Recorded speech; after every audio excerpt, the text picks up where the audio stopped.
ప్రతిష్టాత్మకమైన ఆంధ్ర యూనివర్సిటీ ప్రమాణాలు దిగజార్చిన పీవీజీడీ Prasad Reddy AU vice ఛాన్సలర్గా కొనసాగడానికి అనర్హులని భీమిలి ఎమ్మెల్యే మానవ వనరుల శాఖ మాజీ మంత్రి గంటా శ్రీనివాసరావు అన్నారు. ఎక్స్ వేదికగా చేసిన ట్వీట్లో వివిధ అంశాలపై ప్రసాద్ రెడ్డి తీరును విమర్శించారు. ఆంధ్ర ప్రజలు 93% సీట్లతో కూటమి ప్రభుత్వాన్ని ఆశీర్వదిస్తే ముఖ్యమంత్రి చంద్రబాబు నాయుడు ఫోటో ఛాంబర్లు పెట్టకపోవడం పట్ల తీవ్ర అభ్యంతరం వ్యక్తం చేశారు.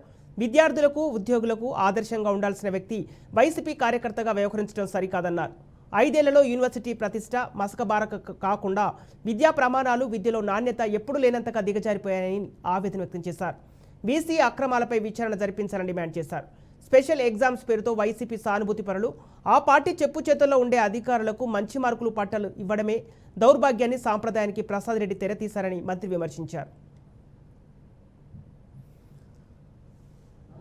మహాత్మా గాంధీ విగ్రహం మీద కాకులు రెట్లేస్తామని దాన్ని పట్టించుకుని పాపన పట్ల పక్కన మాత్రం రాజశేఖర రెడ్డి గారిది చాలా పెద్ద విగ్రహం పెట్టి దాని మీద గ్రిల్స్ పెట్టి దాన్ని బ్యూటిఫికేషన్ చేసి, అంటే ఈ నేషనల్గా ఒక ఏం మెసేజ్ ఇస్తున్నారంటే మహాత్మా గాంధీ కంటే కూడా రాజశేఖర రెడ్డి గొప్పవాడు అని ప్రసాద్ రెడ్డి మొత్తానికి ఒక మెసేజ్ ఇవ్వడం కోసం దాన్ని ఆ విధంగా చేశాడు.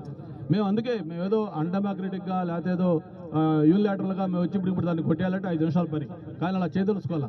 అందరం కలిసి ఒక ప్రజాభిప్రాయం తీసుకుందాం, యూనివర్సిటీ స్టాఫ్ అభిప్రాయం తీసుకుంటాం, పాలక మండలి అభిప్రాయం తీసుకుంటాం, అందరితో మాట్లాడతాం. ఒక డెమోక్రటిక్ వేలో యూనివర్సిటీకి ఏది అవసరం ఏది చేయాలని దాని నిర్ణయాలు తీసుకుంటాం. మేము కూడా వాళ్ళలాగా చేస్తే వాళ్ళు మాకు తేడా ఉంది, దాన్ని కొట్టేయడం 5 నిమిషాలు పని ఏముంది. ఇప్పుడు మా వాళ్ళకి చెప్పి దాన్ని లాగేస్తారు కదా.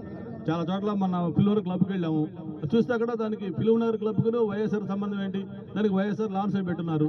అక్కడికి మాతో పాటు వచ్చిన వాళ్ళు వచ్చి లాగేశారు. ఎందుకు లాగుతారంటే మాకు నచ్చలేదు sir, film Nagar YSR lance ఏంటి, మేము లాగేసామన్నారు. అట్లా ఇటువంటి చేస్తారు ఇక్కడ. కానీ మేము అట్లా చేయాలని చెప్పట్లేదు. దానికి ఒక పద్ధతిగా డెమోక్రటిక్గా ఏం చేయాలి. యూనివర్సిటీలో ఆంధ్ర యూనివర్సిటీకి Rajasekhar what way is concern అంత విగ్రహం పెట్టాల్సిన అవసరం ఉందా? రోడ్డు మధ్యలో బ్లాక్ చేస్తూ ప్రసాద్ రెడ్డి కార్యాలయాలు పెట్టుకోమను, వైఎస్ఆర్ పార్టీ ఆఫీసులో పెట్టుకోమను. ఇక్కడ ఆంధ్ర యూనివర్సిటీలో ఆయన కంట్రిబ్యూషన్ ఏంటి? మరి దాని ఊరిని అపోజ్ చేసిన విద్యార్థుల్ని, ప్రజా సంఘాలని, యూనియన్స్ని అందరినీ అరెస్ట్ చేసి అంత అమానుషంగా పెట్టాల్సిన అవసరం ఏంటిది?